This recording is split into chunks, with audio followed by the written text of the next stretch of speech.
Welcome to Roots and Branches of Lehi, the podcast where we get to know the faces, stories, and lives that make up our community.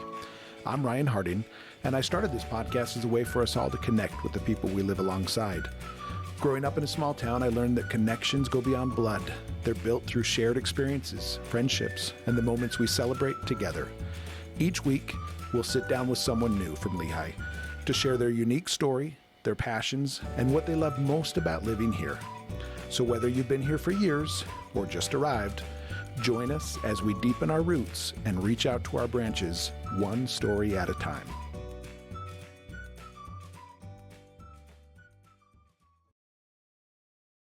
All right, welcome, Lara. We got Lara Bangeter here with the Lehi Historical Society. She's here with me today, and well, welcome. Thank you for coming. Lehi Historical Society. Well, we were founded in 2016 by John Hawes, who was loved Lehi, collected anything and everything Lehi. And so our purpose is to collect, preserve, organize, protect, share anything and everything Lehi. Okay.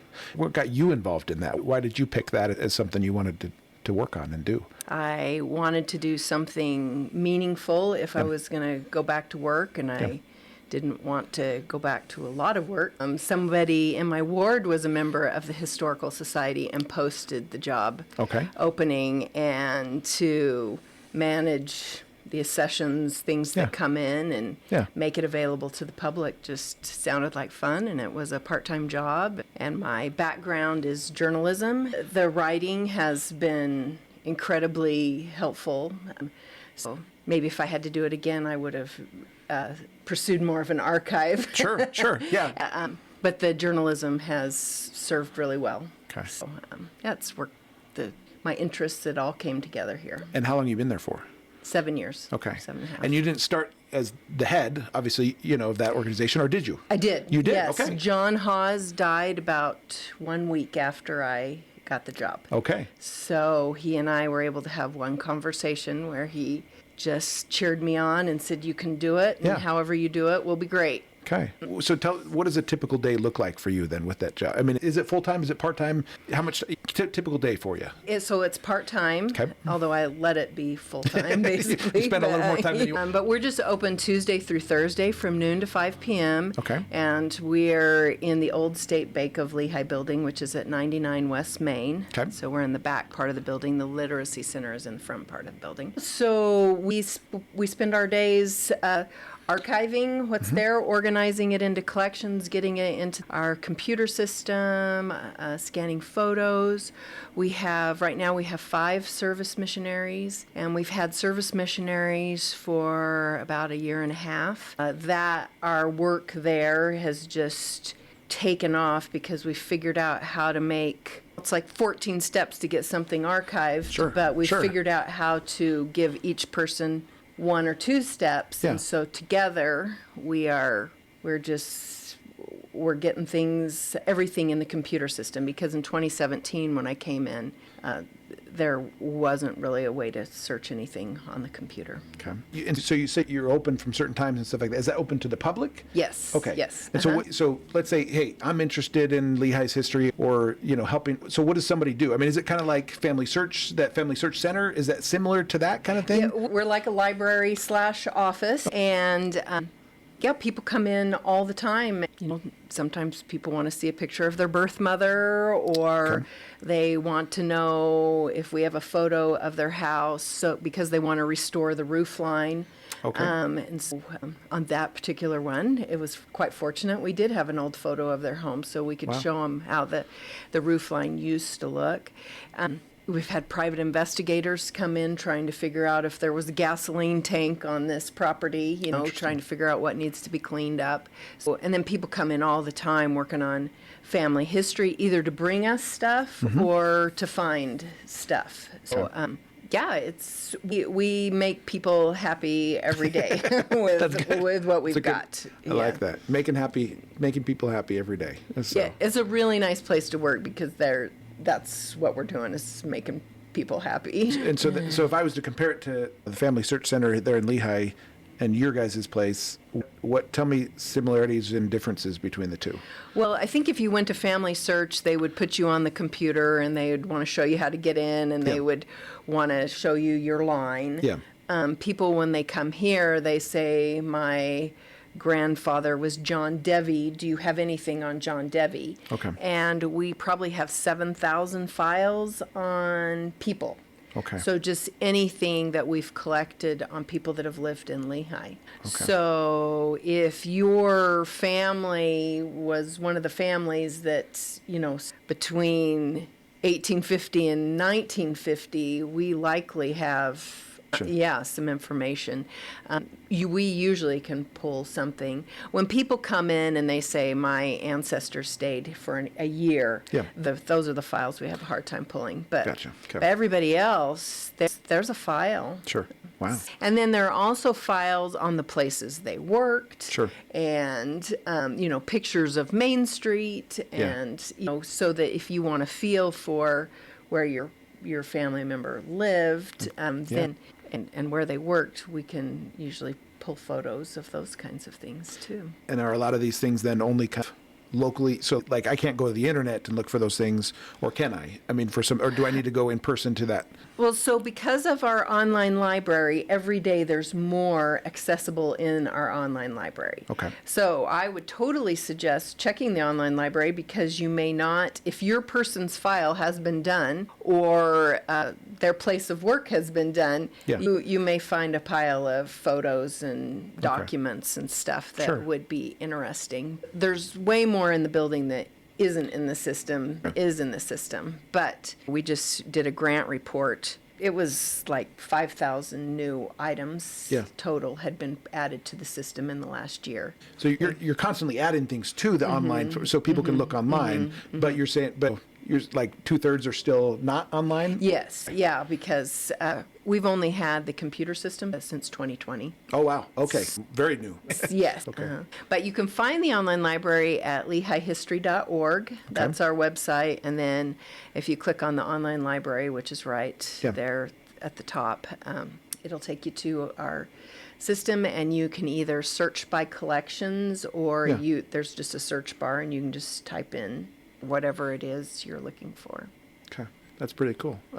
And you said you also so the church is helping you a little bit with service missionaries and stuff like that then too, I guess. So they're kind of a part of that also. And that's kind of a sweet story. We had a young man that he volunteered his junior and senior year, and then he is serving a service mission. His parents asked if we could be one of the places he serves, and with him serving his junior and senior year just as a volunteer, it was really helpful to figure out how to use someone that would come in a lot and learn how to do it. Anyway, so once we got approved with him, then we usually always have about 5 or 6 service missionaries. Okay, so that's great. Yeah, it's wonderful, and they are doing work that is super meaningful, and it's not for everybody. We're quiet like a library, sure. But for those that's their personality, it's a wonderful place to serve, and we are so thankful for the work they do, and then we also have our own volunteers, the Historical Society members that come in.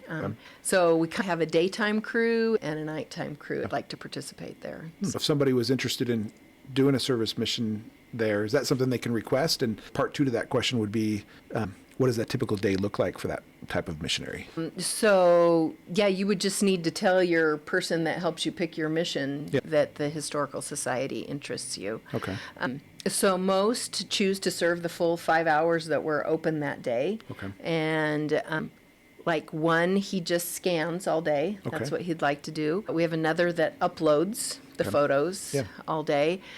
We have another one that just enjoys writing the captions. So he's just going through the photos and writing the captions for them. We have another service missionary who he does all the advertising for our historical marker program. Okay. So, and I'm super thankful for him because that's a huge load off to Sure. have that done. Yeah. So everybody, and we have another one that likes to organize. So she's been helping organize collections. So you can put a pile of stuff in front of her and say, figure out how to break that down so that it's easy to search Sure. for what you're looking for. So, Well, I like that. It sounds like a good place for people to serve. I didn't realize how much it overlaps with, I guess, family history and different things like that, too, which makes sense. I mean, because, Lehi is made up of families, people, individuals. Yes. Right? Yes. But it sounds like there's a lot of things going on there with that. Well, let me go. I had some questions here for you. So, Yes. What is one historical moment or story about Lehi that personally resonates with you and why? Is there one that stands out to you, a story that you like? Yes, it was regarding George Goetz, Okay. and we just recently put in a historical marker at his farm. In October of 1918, during the flu epidemic, Okay. he had four family members die in 1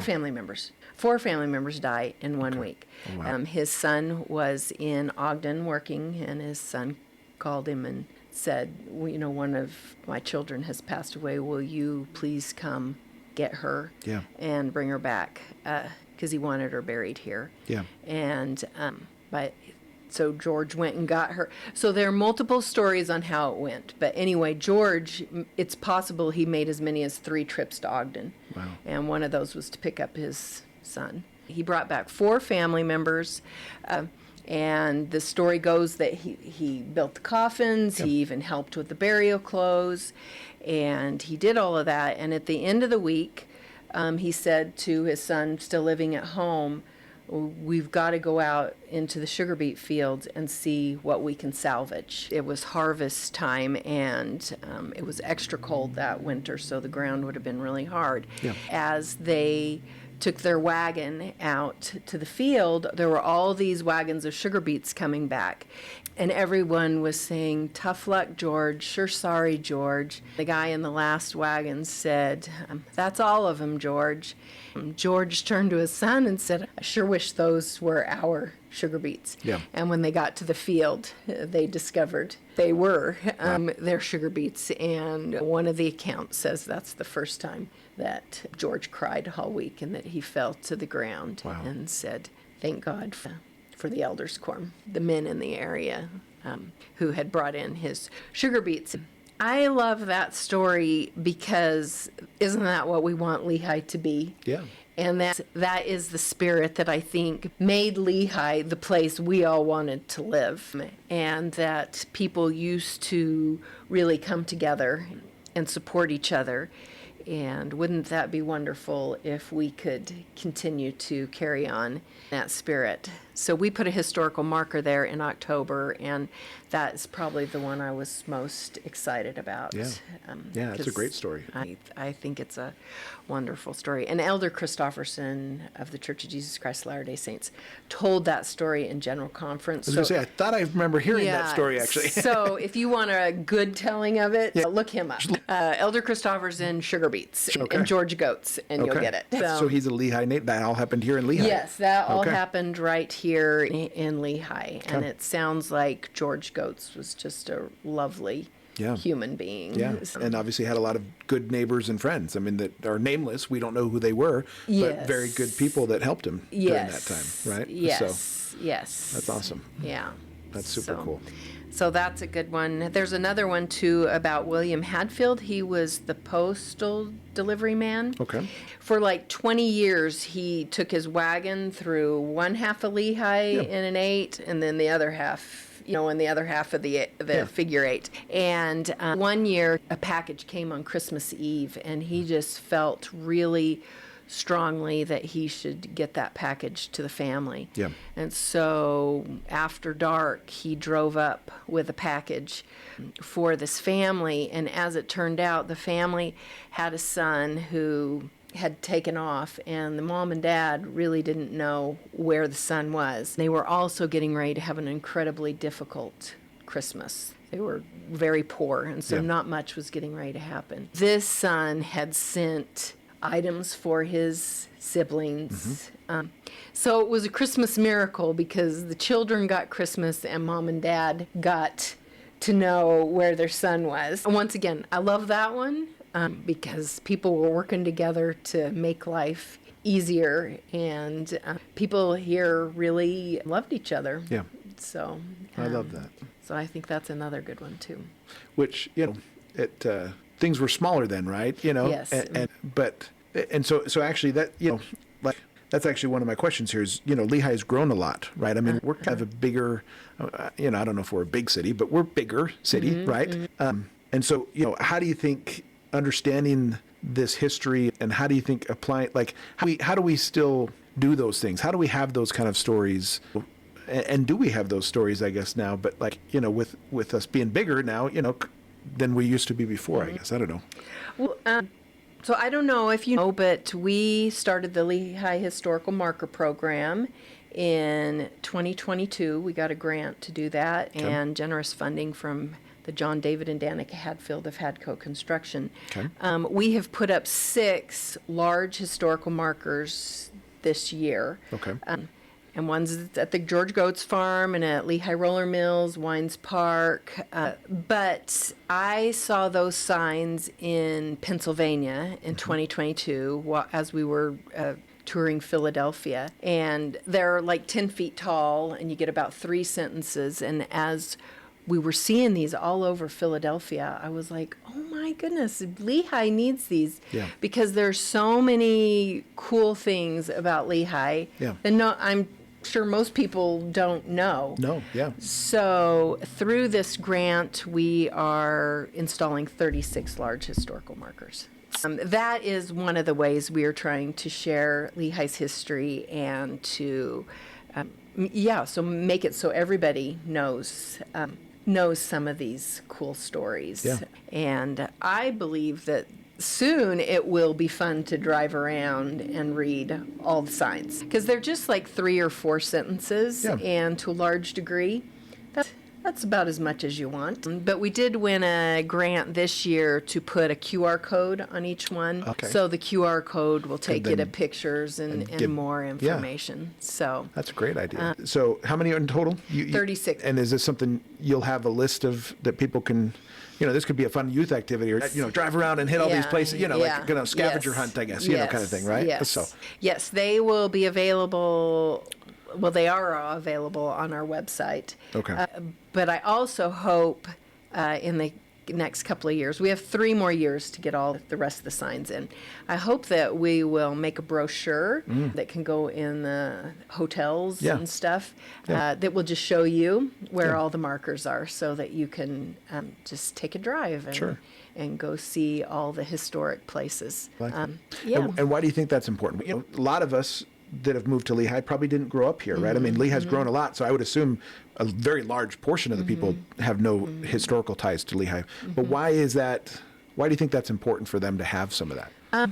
I really think if you understand the history, if you understand how people have behaved before, it can inspire you to behave similarly. Okay. I totally read about people, and when one time I had an instance where I wanted to have road rage, and I had a historical person that I had read about, and I thought, she would not do that.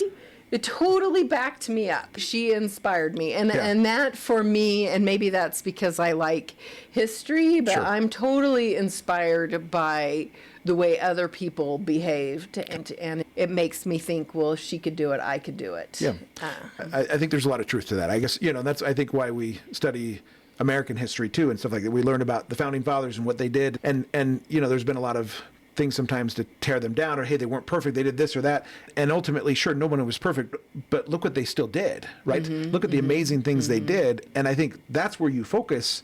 And sure, you can focus on the imperfections they did, but if you do that, I would say do it in the sense of just applying it to yourself and realize, okay, if they were imperfect, then I'm imperfect, and can I do these similar things, right? Can I do great things? And so I agree with you, and I actually really have a fond place in my heart for history, and especially family history, because that's your own history. But I like, hey, let's adopt Lehi's history as ours. We live here, and I don't know. I like a lot of what you just said. I think there's a lot of truth to it. I think that's one of the reasons we're supposed to study history, is because again, you just look at good people and you say, okay, hey, if they did it, I can do it. And sure, they were imperfect. So I agree with you. It's possible. It can be done. Yes. She did it. Yeah. Yes. No, I yes. like that. Well, and I think, too, with a lot of the disrespect for property Sure. and stuff that goes on, Sure. I think if people understood there are better ways to behave. And another thing, I just love that as you study people's lives, that by being a normal and just trying to live your best life, in the end, it's quite impressive. Yeah. For Lehi Heritage Day, we honor couples and individuals who are making history today in Lehi. Yeah. And most of them are older, and if you just look at their lives, they were just taking opportunities to serve in the PTA and taking opportunities to help at the rodeo, and then you get to the end of their life and it turns out for 50 years they helped at the rodeo. Yeah. So Yeah. it also reminds you to just take the opportunities to be helpful, and in the end it turns out to be quite impressive. So you're saying small things grow into big things? Is that what you're saying? I think you're exactly right. I think, my mom recently died a couple of years ago, and I've been telling my dad, hey, you need to help me compile her history and your history, because you're not going to be around much longer and stuff like that. And I would hate to have you live in the information age and have very little information on you. And so, but his comment sometimes is, well, I'm pretty normal. I'm not I don't have anything there's nothing extraordinary about my life.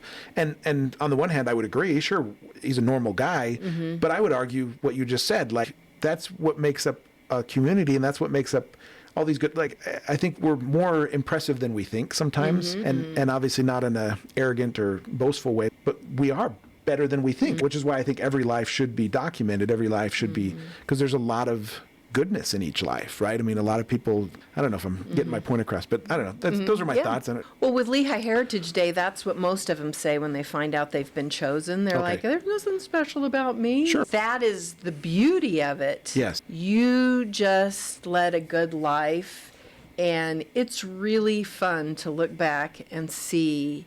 So many of them were instrumental in getting Little League started or getting the volleyball program started. All these things that we enjoy, somebody started them. Yes. A long time ago. The Halloween parade on Main Street, sure. Somebody started that. Yeah. All of it. And once again, they all feel like they were just living their lives, which they were. But now it's really cool to look back and see where our traditions come from, and I like that. all of that. So for the rodeo, people are always invited to come make the hamburgers. Yeah.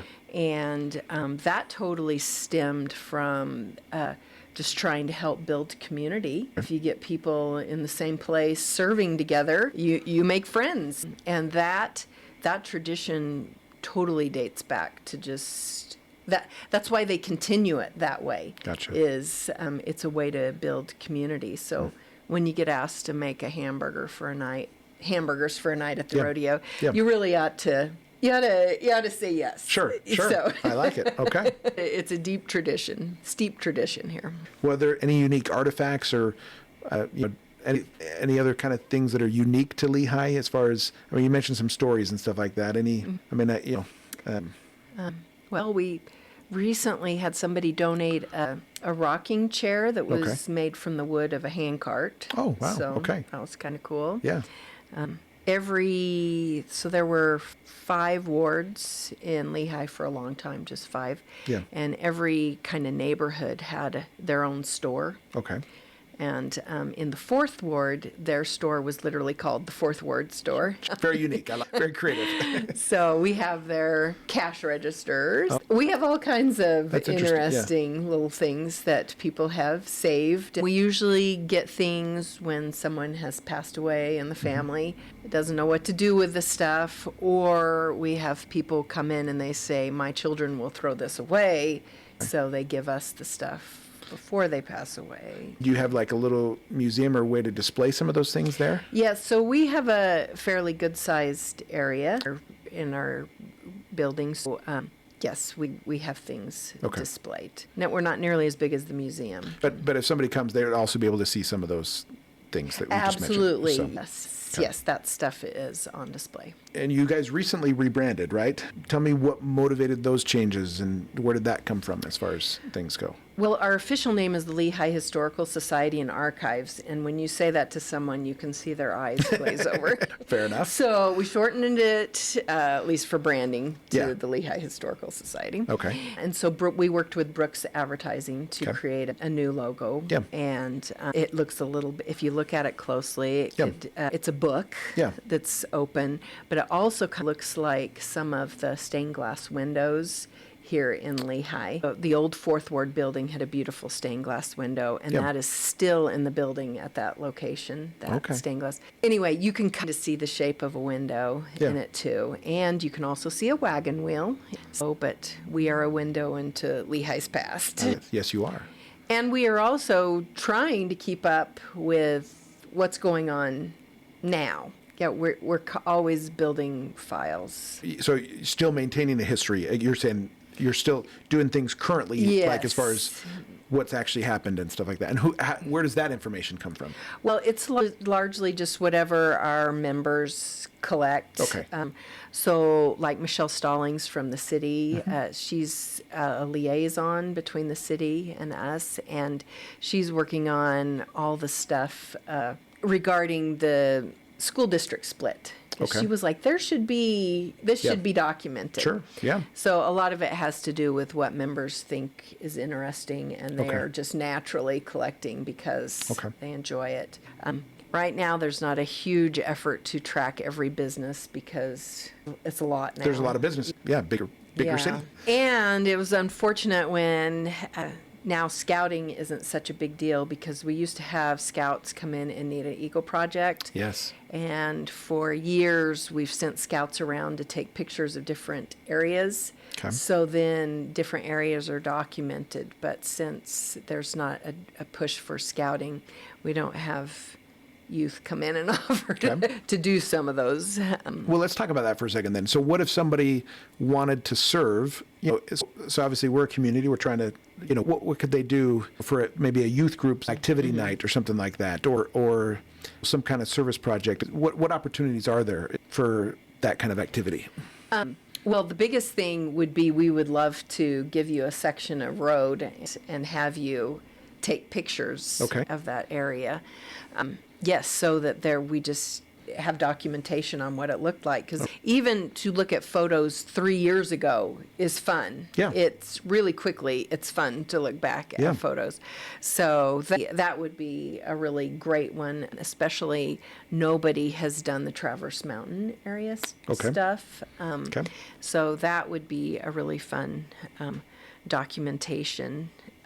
If you were a small group, we have files that just need all the file information taped on the file. Okay. There are things like that could be done, but big group-wise, the taking the photographs is what comes to my mind Okay. very first. Okay. There's no scouting with the Church of Jesus Christ Latter-day Saints anymore, but like you still have activities where they're still trying to do service, Yeah. just maybe not as comprehensive as an Eagle project would be, Yes. time consuming, those typically are a little more in depth. You're talking probably at most a night of an hour, Yes. right? Uh-huh. So, but there is options for them, I guess, then. And they would just get in touch with you directly, or who should they contact if they're interested in that kind of stuff? So just the Lehi Historical Society. Okay. You can call or email. Okay. LehiHistory@gmail.com. Okay, perfect. And then you'd be able to direct them and help them and give them some ideas for activities and stuff. Okay. Yes, yes. Okay. And it could be as simple as, hey, let's go take some pictures. Yes. I mean, 'cause Yeah. that's what you need. Yes, absolutely. And it could even be their neighborhood. Sure. Any of that would be great. Good. So obviously you're trying to make more of this stuff accessible. You mentioned that you're scanning things in and stuff like that. Is that something a youth group could do too, is go in and help scan one day too? Or is that more, you have to be a little more trained, I guess, for that? Well, the problem is we just have one scanner. one scanner. Okay. Okay. So, yeah, and we are limited by the number of computers Okay. that we have. We're pretty computer based. Okay. So it's harder for me to put you to work Okay. if you can't do the computer. Okay. Makes sense. Okay. So just trying to think of how people can, because I know a lot of people have desires to serve and they want to do something meaningful, and typically, we don't have time to start our own organization and so it's like, hey, let's just piggyback yours, right? That's already happening. Absolutely. If an individual wants to come volunteer, we will totally show you the 3 steps on the computer. Gotcha. That what your job would do. So if you're terrified of the computer, it's going to be hard for me to give you something to do. But if you're okay with the computer, we can totally find you something to do. Okay. Yes. Okay. So. Oh, good.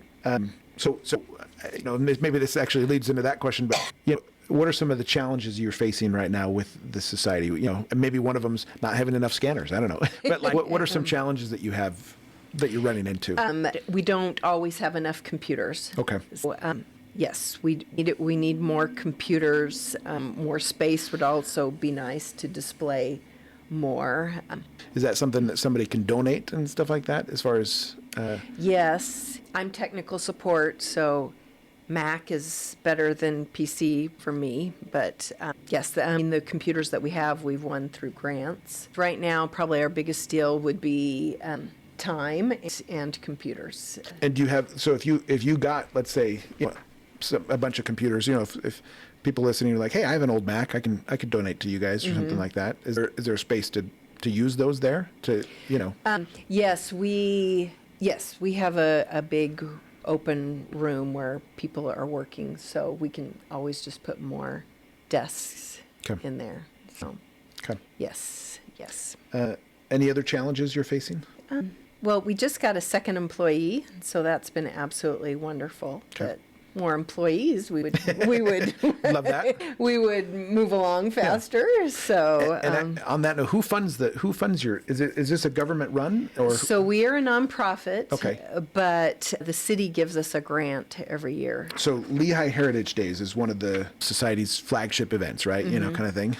What can you tell us about its origins and how is it continually impacting the community right now? John Hawes started it, and I think the goal was to teach an area of history, so there's a theme every year, but it's also to honor those who are making history today, and by honoring those people, it also gives us an opportunity to collect information on them. So it's a huge way to collect information on our historical and current, things that are currently happening. So, it's every year on Labor Day. Lehi has had parades since the very beginning, since we were in a fort. So we put the honorees in a parade, and then we honor them and have a meet and greet where people can meet and greet them. And then while that's going on, then we also have our historical area in the North Gym. And this last year, we did Quilts and Cowboys. Okay. So we got to see quilts that have been made in Lehi throughout the years, and also cool. Histories of the cowboys in the area. So every year there's a different theme. 2023 was the Roaring '20s. Okay. We've done the Industrial Age. We did it was the Lehi City Fort, and so it was all about living inside that fort and who was in the fort. And we are one of the only cities left in Utah that is still laid out according to the fort. Really? Yeah. So the fort wall ran on Center Street to 3rd South to 4th West to 1st North. So anyway, we're still just totally laid out like that. Interesting. So, and there are markers on all those corners. Good. Good. When are those other markers going to be finished? So the markers from the historical marker program, 10 more will go in next year. Okay. And then 10 and 10. That's the plan. Gotcha. So over the next 3 years, we'll have it all. Okay. Awesome. So, okay. And I would assume we can get grants for more if we want more after that. Sure. Okay. Yeah, but that is the funding right now is for 36. Okay. Looking to the future, what things do you have on the horizon for Lehi Historical Society? What things are coming? Anything cool coming our way? We have made a cutting board that has it's a map of Lehi. Oh, So okay. it's got the Hutchings Museum on Yeah. it. It's got the hang gliders at the point of the mountain and Cabela's, Lehi roller mills. So that we're selling that for Christmas. Okay, great. Awesome. So, That's cool. That's kind of fun. People tend to be excited about Oh, yeah. what we offer for Christmas. Yeah. So that's our big Christmas thing. And then we will have 10 unveilings next year, beginning with Broadbent store. So that Okay. will go in front of the police station. Okay. So we'll put one at the Jordan River Bridge. Okay. And one at the Cutler Mansion, which is the big pink house by what used to be Hart's. Now it's something else. Yeah. So anyway. That sounds like a really cool. That's why I'm just thinking of a youth activity would be fun to. All right, let's go like a scavenger hunt. Start doing. Take 5 of them or something like that, and maybe that's something they could do over the next couple of years. Do 10 at a time or something like that. I guess, right? I'm just thinking out loud with you here. Sure. No, So- that's great. But well, if you could leave one lasting message about this society and the work you're doing and stuff like that, what would that be? Something that has helped you with Lehi, and as you've worked, you've been doing this for a little while now and stuff like that. Something that's stood out to you. Well, I just think there's a lot to be proud of living in Lehi. Yeah. I think we come from really nice roots here, and we're growing like crazy. We're going to be like Salt Lake before you know it. Yeah. And I think it's really important that we maintain our history and that we work really hard to share it. Everything in me says it will be beneficial to us. I would agree with you, and I think going back to your comment about history and people and stuff like that, I think maybe that is the answer. If we're trying to, so as we get bigger, the problem with getting bigger is we're nameless, right? It's the same thing, with corporations or different things. It's like, you mentioned graffiti and, just doing to property. It's because, that's the man, or that's the government, or that's the, it's somebody else, right? But I think if we realize that Lehi is still small, then, there's a little more accountability, because I don't want to do that because that's Joe's property, or that's, somebody's property. I don't know. It's a little more personal, right? Yes. And so I think maybe that's one of the things that I think your organization really is important for, is because it's helping us to still maintain that community, even if we are growing, maybe. Yes. So No, I think you're totally right. Well, which is obviously means you're doing a good work. So it's you're doing a good work, because I think it's very important, and I think it helps with maintaining that community. I think the historical markers is a great idea. I didn't grow up here, and so a lot of those places don't have as much meaning to me, and I'd like them to have meaning to me. All my kids have grown up here, right? So this is their home, and it's my home too, but I'm just saying I didn't have my childhood here, I guess, right? You have a totally different appreciation once you understand what Yeah. has happened here, and you have a connection. Yeah, well, I think how fun would it be if these big markers were in Salt Lake? You could read about all the different things that happened there. Yeah. So I think people are, as they discover that we've got them, Yeah. will really enjoy them. And in our unveilings, each unveiling is unique to that location. Yeah. So anyway, our last one, we had over 100 people attend that Really? That's unveiling. awesome. Okay. So I think it is catching on, and it's fun to, like the last one was at the train depot, and the family that their grandfather was the station master there. Okay. They told stories, and it was just totally fun, and now you can have a little more appreciation for that building and what happened there. And I like that. Again, we're trying to make Lehi smaller, right? I mean, that's actually the purpose of this podcast, and obviously, I'd say one of the side purposes of your organization, I guess, is trying to build that community still, right? So, okay. Well, Laura, thanks for spending some time with us. Is there anything we didn't cover that you wanted to cover? One of the markers that we're going to do next year is to mark the flood of 1983. Okay. And that's when there was major runoff, and Lehi really had to come together to fight that flood. And just talking about community and historical markers don't have to be from 1850. Yeah. I'm excited that we'll have one from 1983 telling about how the community came together then to fight the water. Anyway. Love it. Excellent community. Good. Yes, it is. I agree. Well, thank you. Thanks for coming on. Thanks for having me. Yeah. Thank you for joining us on Roots and Branches of Lehi. I hope today's story helped you feel a little more connected to the people who make up our community. Remember, every person here has a unique story, and together, we're what makes Lehi feel like home. If you know someone who would be a great fit for this podcast, please fill out the form in the show notes so we can reach out and schedule an interview. We'd love to hear from you. A big thank you to our sponsors, the Work Harding Home Mortgage Team and Play Harding Nightly Vacation Rentals, for supporting this show and helping us bring our community closer together. Until next time, keep growing those roots and reaching out to your branches. Take care.